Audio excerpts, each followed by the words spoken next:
Okay, I want you to picture a scene.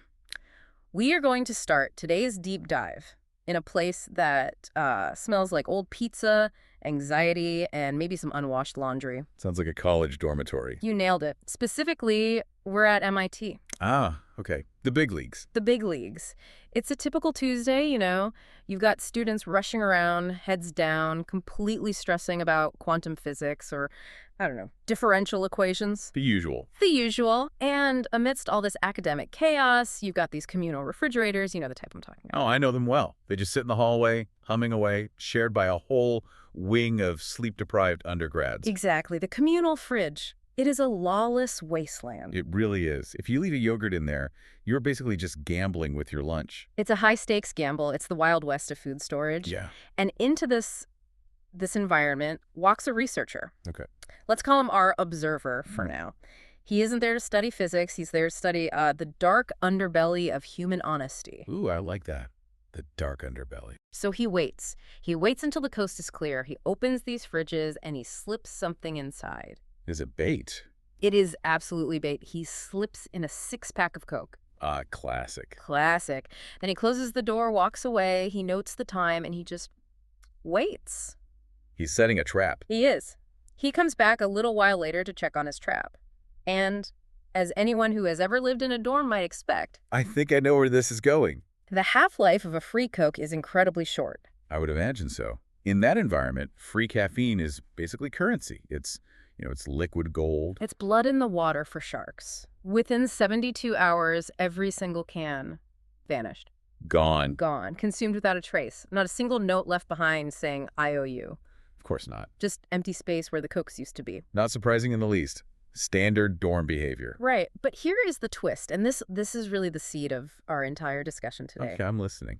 The researcher didn't just leave soda.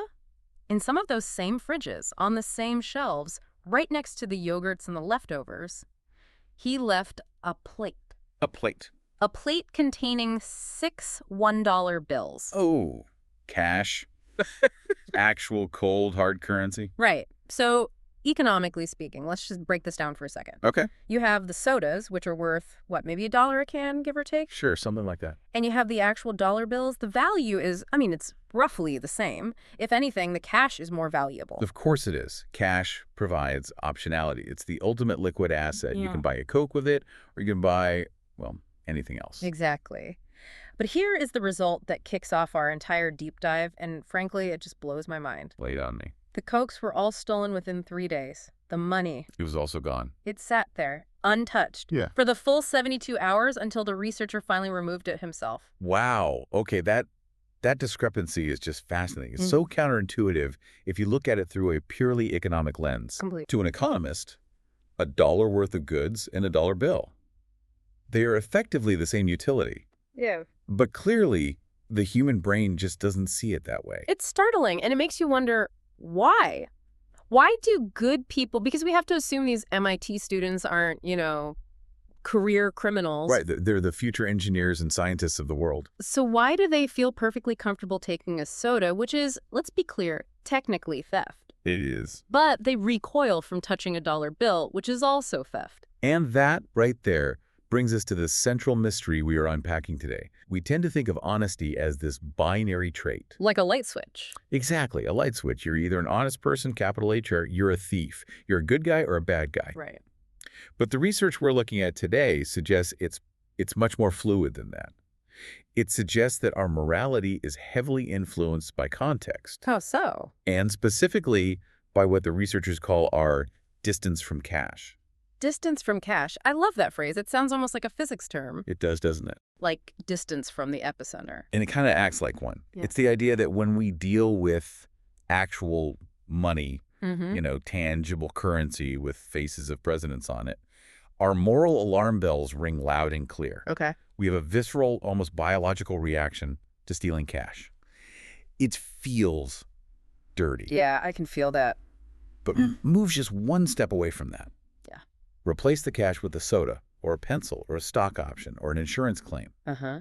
And suddenly those alarm bells get muffled. The signal, it just degrades. And that degradation is where the trouble starts. That's the gray zone. That is the gray zone. That is the loophole. We are going to explore how this psychological loophole allows us to cheat while still looking in the mirror and seeing a good person. That's the key, isn't it? Maintaining that positive self-image. It's everything. We want the benefits of cheating, but we also want to view ourselves as honest. It's a fundamental conflict. And we aren't just talking about soda theft here. This isn't just about college pranks or, snagging our roommate's yogurt. No, not at all. We are going to see how this mechanism applies to massive corporate fraud, to the insurance industry, to the global economy, and even to the decline of professional ethics in fields like law and medicine. It scales up in some really terrifying ways. It really does. We have a stack of fascinating experiments and data to get through. We do. And I think we should state our mission clearly for you, the listener. Yes, let's. We want to understand why we lie, why we cheat, and most importantly, what, if anything, can actually stop us. Because if we can understand the mechanism, maybe, just maybe, we can fix the system. So let's get into the psychology of this cashless cheating. The source material starts with a thought experiment that I think everyone listening will relate to immediately. It's called the red pencil scenario. This is such a classic setup. It really forces you to confront your own rationalizations. It does. It just strips away all the complexity and puts you right in the driver's seat of a moral dilemma. Right. So, listener, I want you to truly imagine this. Close your eyes if you aren't driving. Please don't close your eyes if you're driving. No, definitely not. But picture it. You're at work. It's the end of the day. You're tired. You've been staring at a screen for 8 hours. We've all been there. Your spouse calls you in a panic. Your daughter has a big project due tomorrow morning, maybe a map of the solar system, and she needs a red pencil to draw Mars.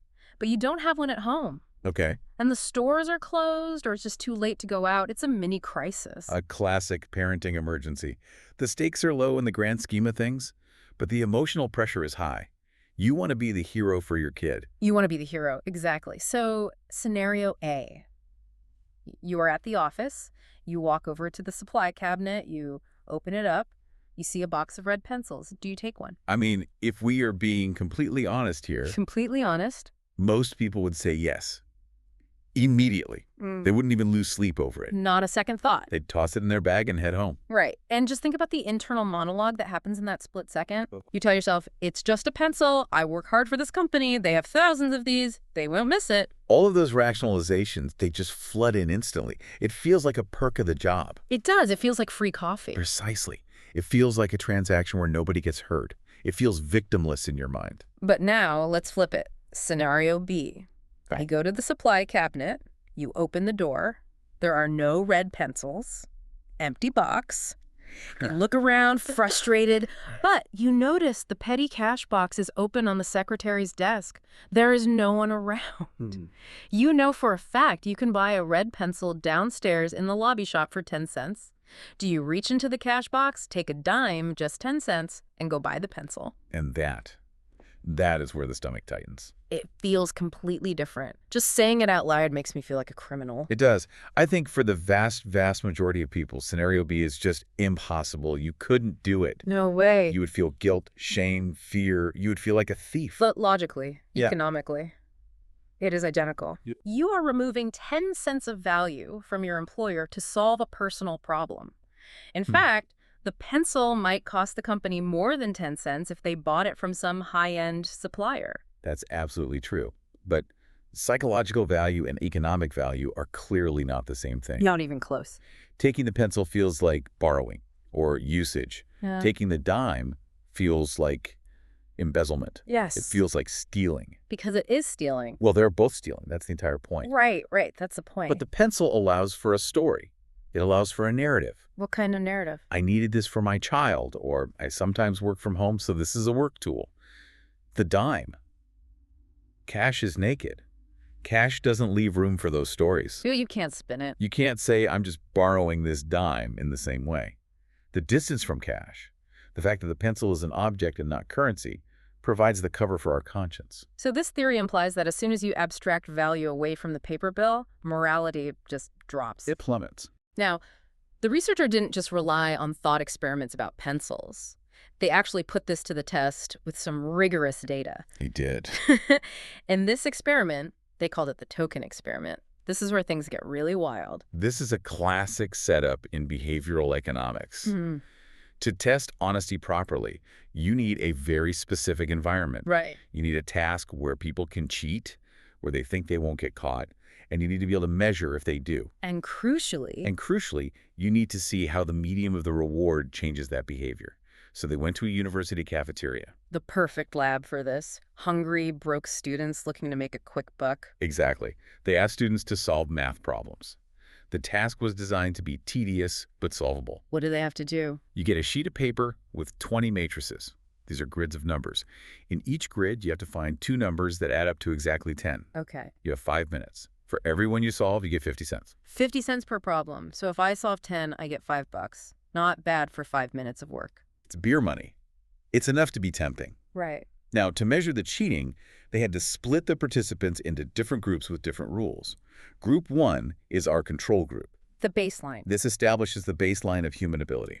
They do the math, they hand the paper to the experimenter grades it right there in front of them and pays them. So 0 chance to cheat. The work is verified. Absolutely no chance. On average, how did this honest group perform? They solved about 3.5 problems out of 20. 3.5. Okay. That's actually lower than I would have guessed for MIT students, but I suppose the time limit is pretty tight. It is, and it's a boring task. Your eyes start to glaze over looking for the numbers.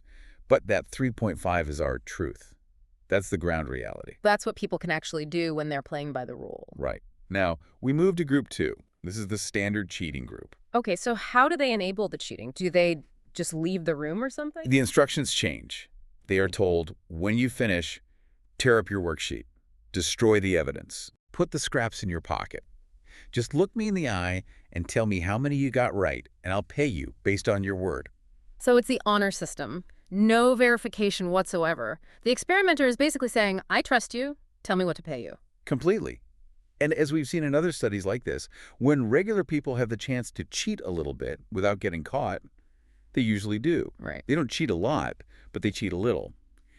In this group, the average reported score jumped from 3.5 to 6.2. Wow. So they claimed they solved almost double the amount. Almost double. That is clear evidence of cheating. They added about 2.7 fake answers to their score. That's almost 3 extra problems they claimed credit for. Right.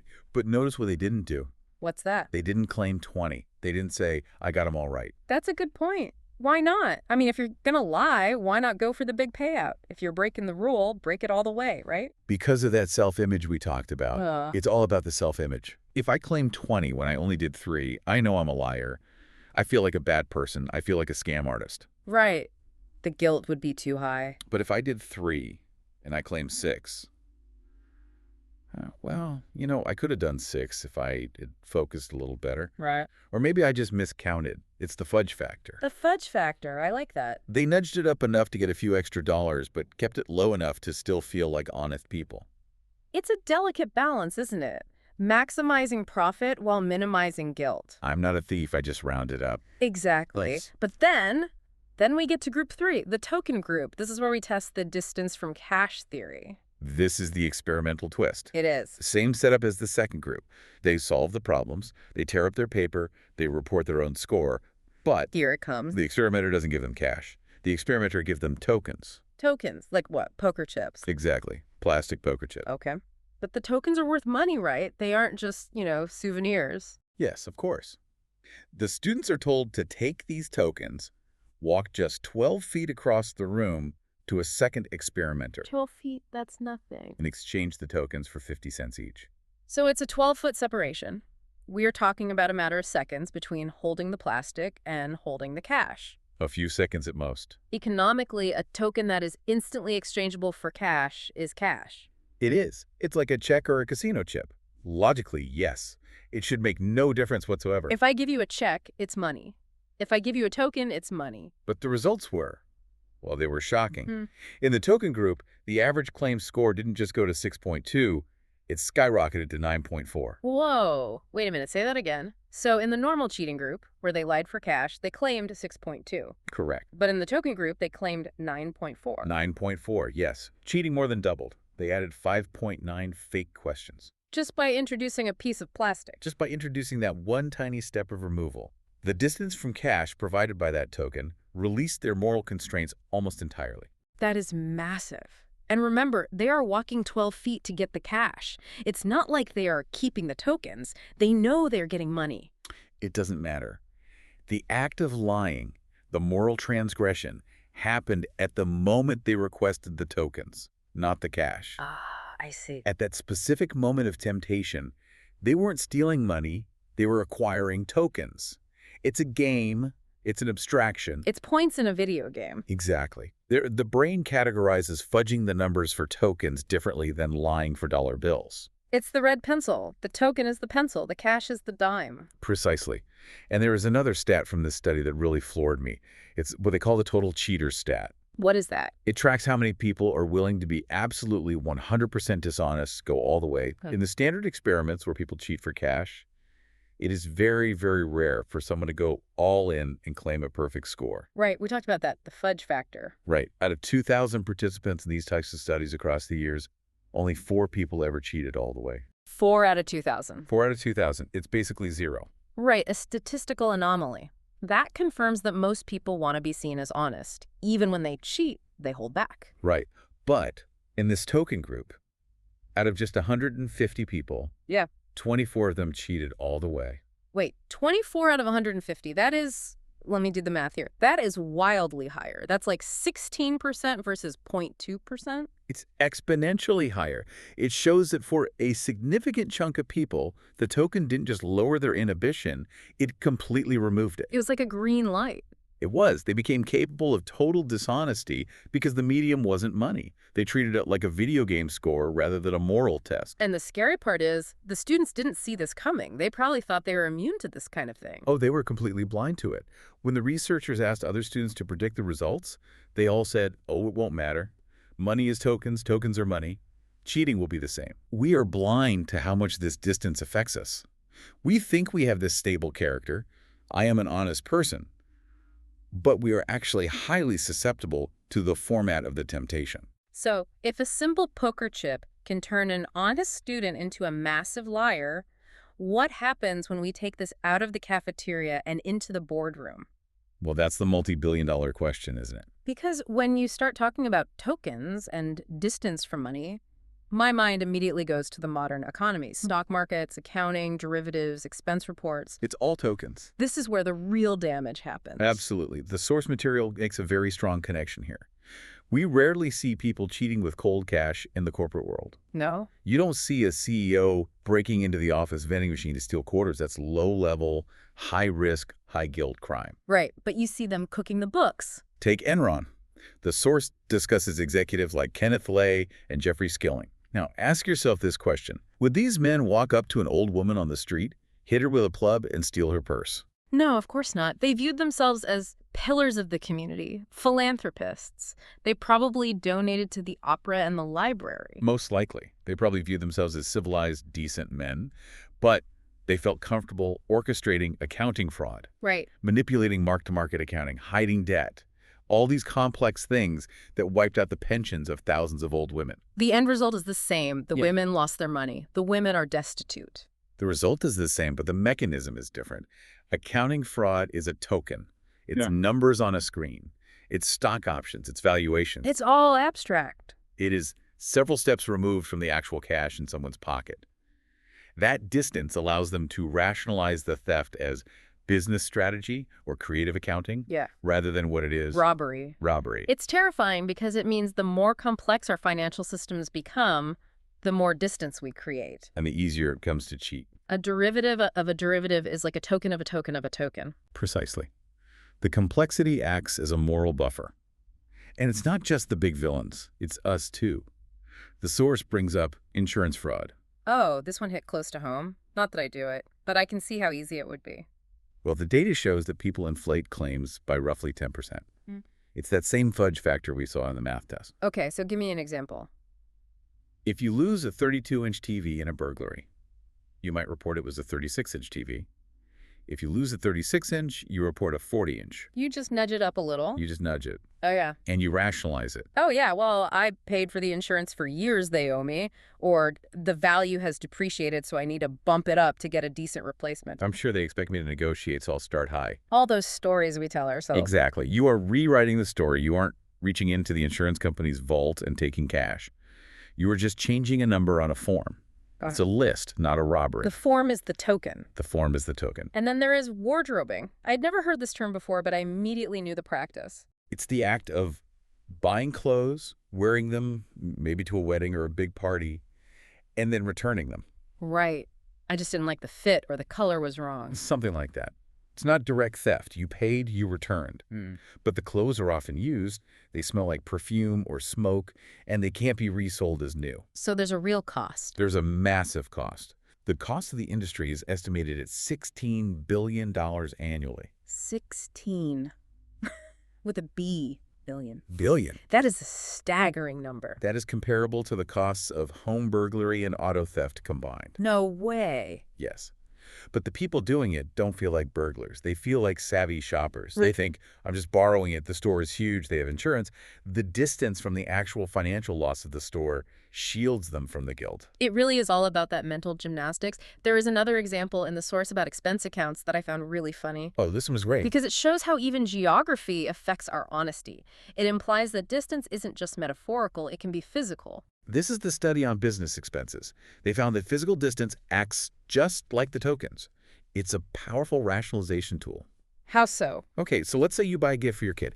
Strictly speaking, that is not a business expense. It's personal. Certainly. If you buy a toy for your child at the airport in your home city, say New York, right after you land, you feel guilty charging that to the company. Yeah, that feels wrong. You are home.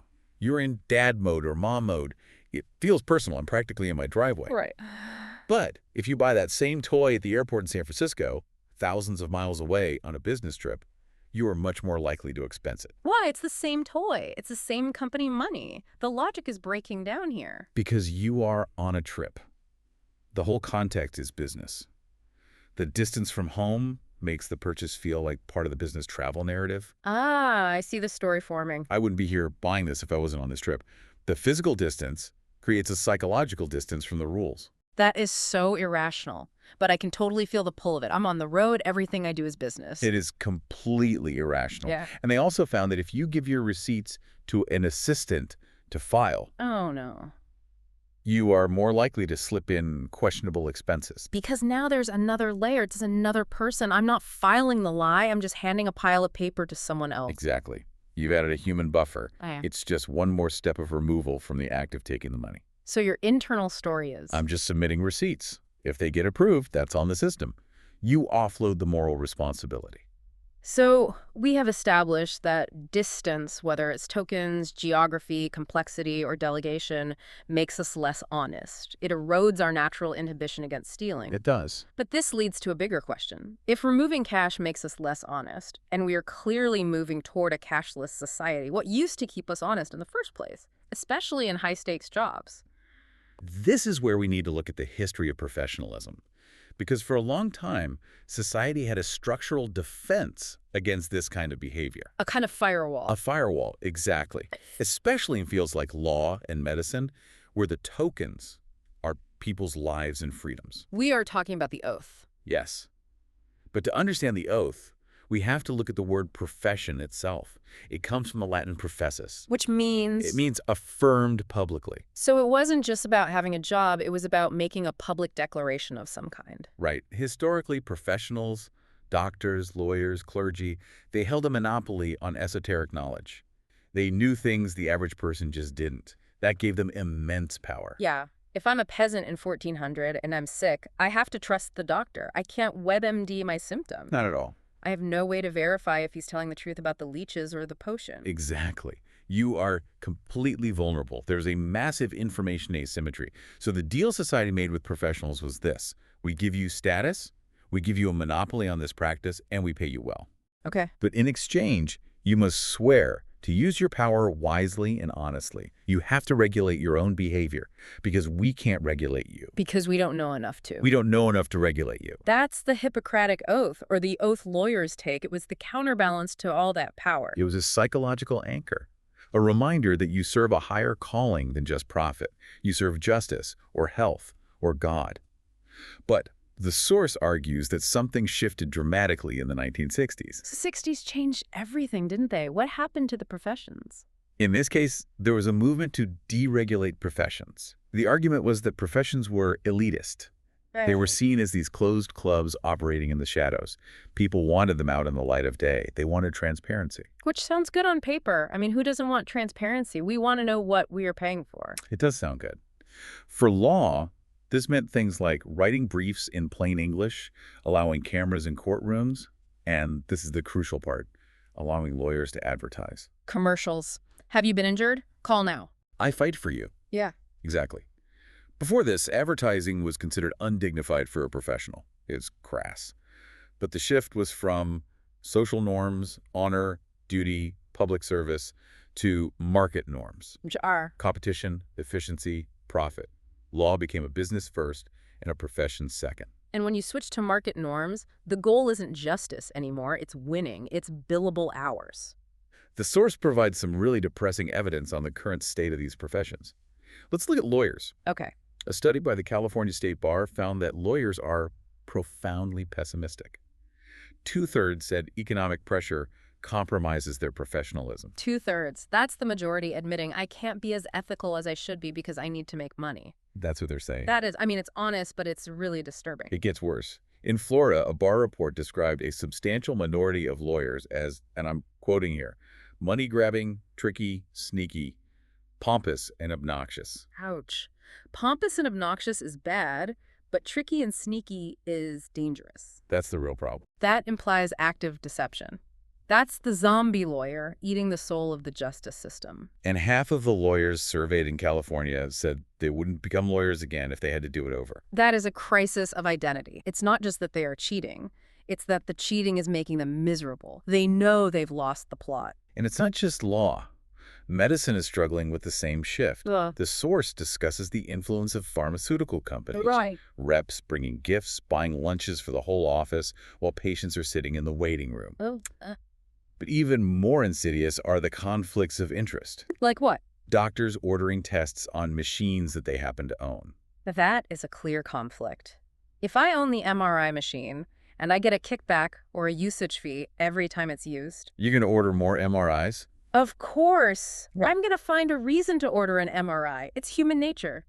You have a headache. Let's scan it just to be sure. And it's the token effect all over again. Yeah. I'm not stealing from the patient. I'm just ordering a test to be safe. Better safe than sorry. But the financial incentive is driving the decision, not the medical necessity. Exactly. There was one example in the source that really surprised me. Petroleum geologists. Yes.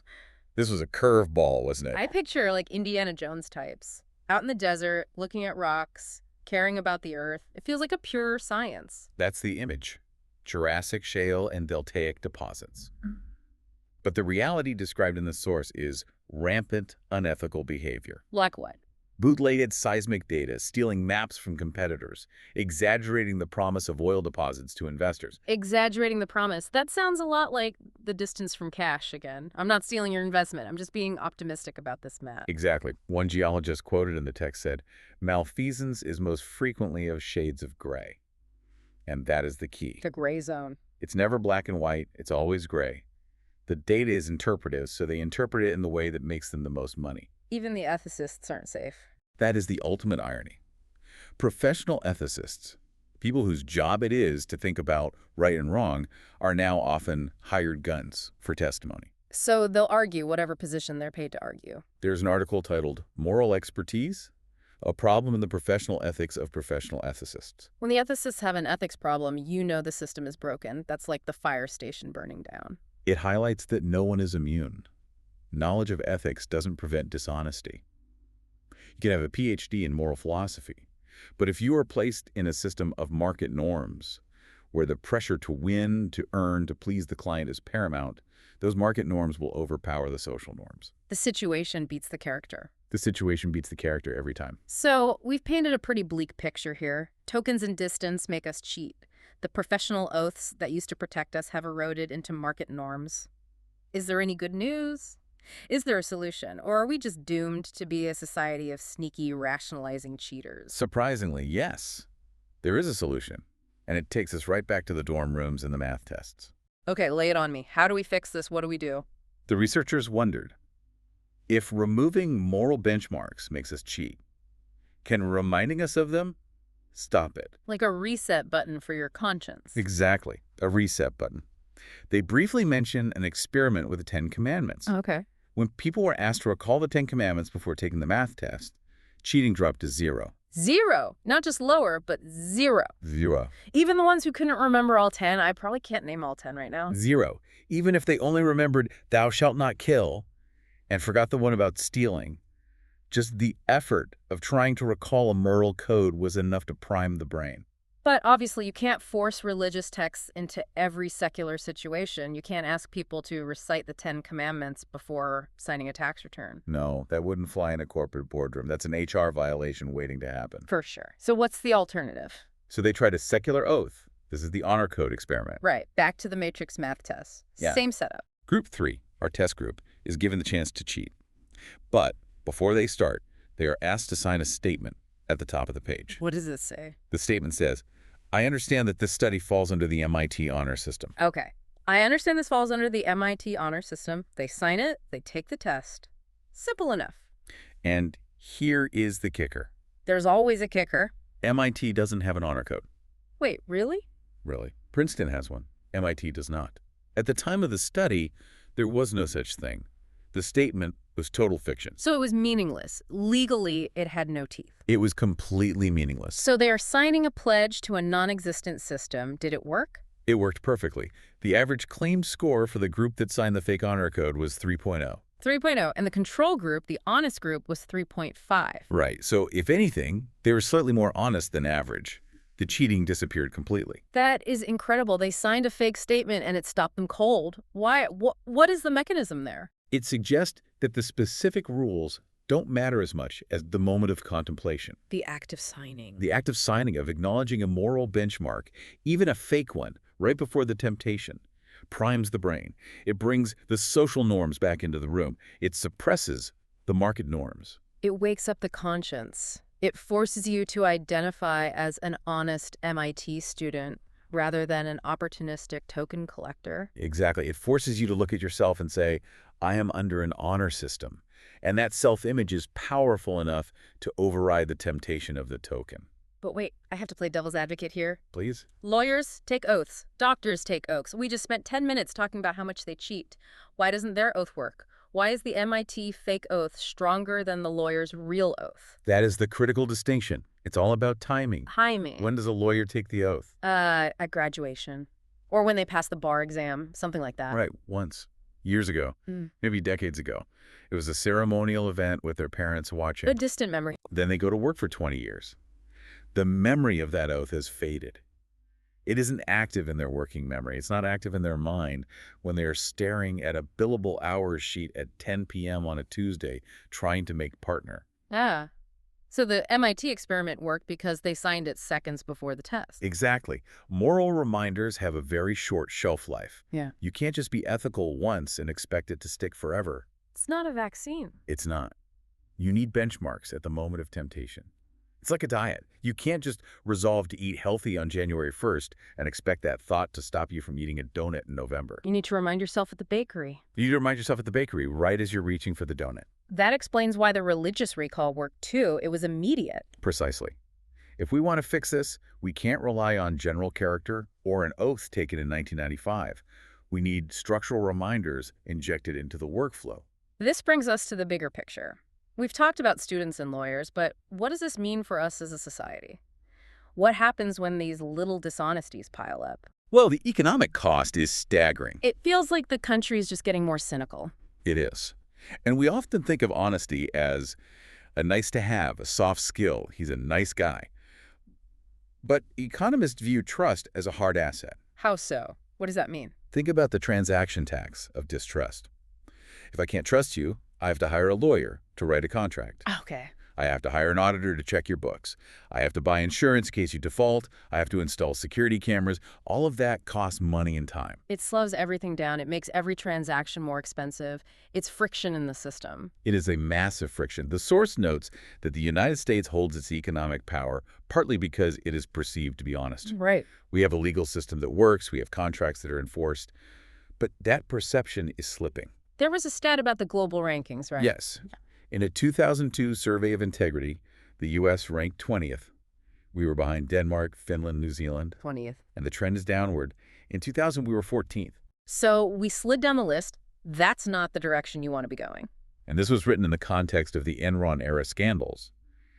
The concern is that we are sliding down a slippery slope.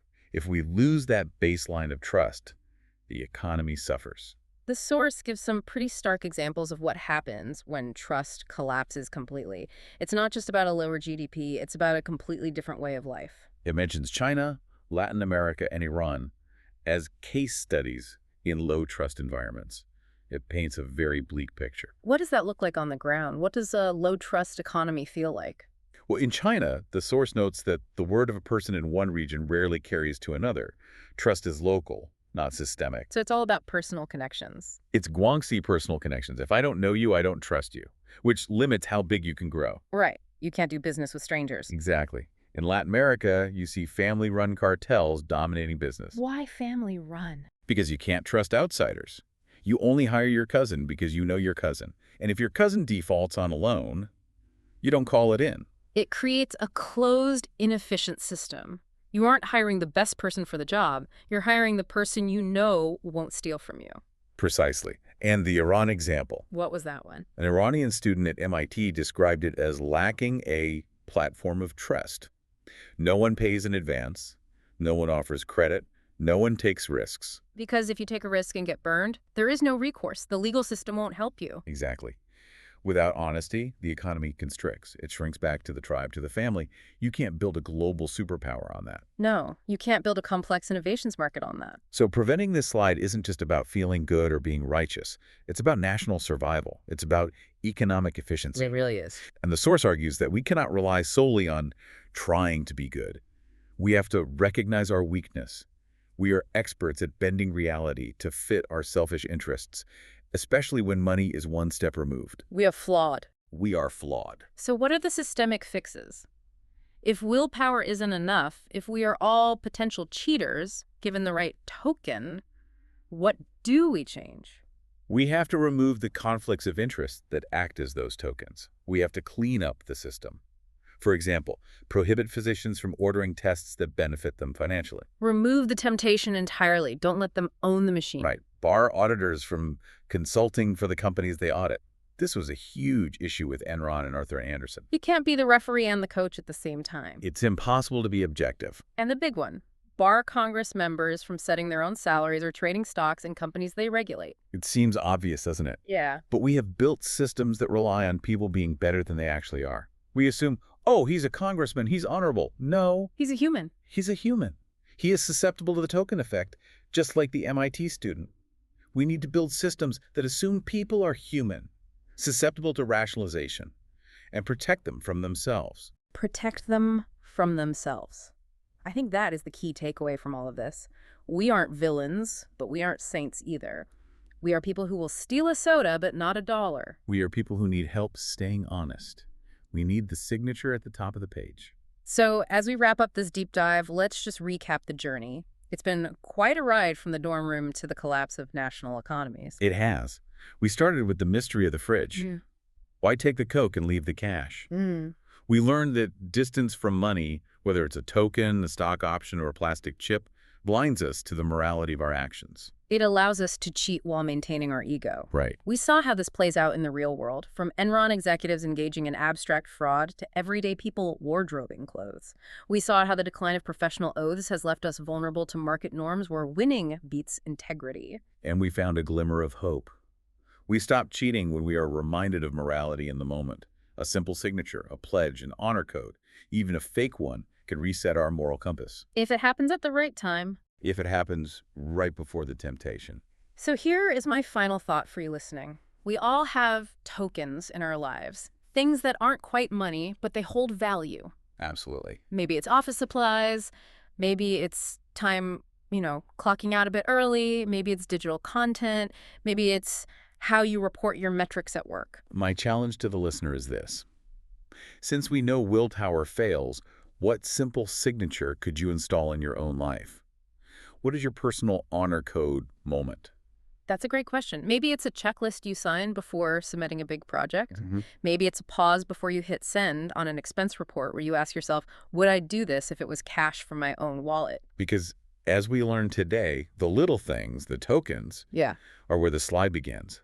And it is much, much easier to stay off the slope than to climb back up it. absolutely. Keep your distance from the tokens and keep your conscience close. Thanks for diving deep with us. We'll catch you on the next one. The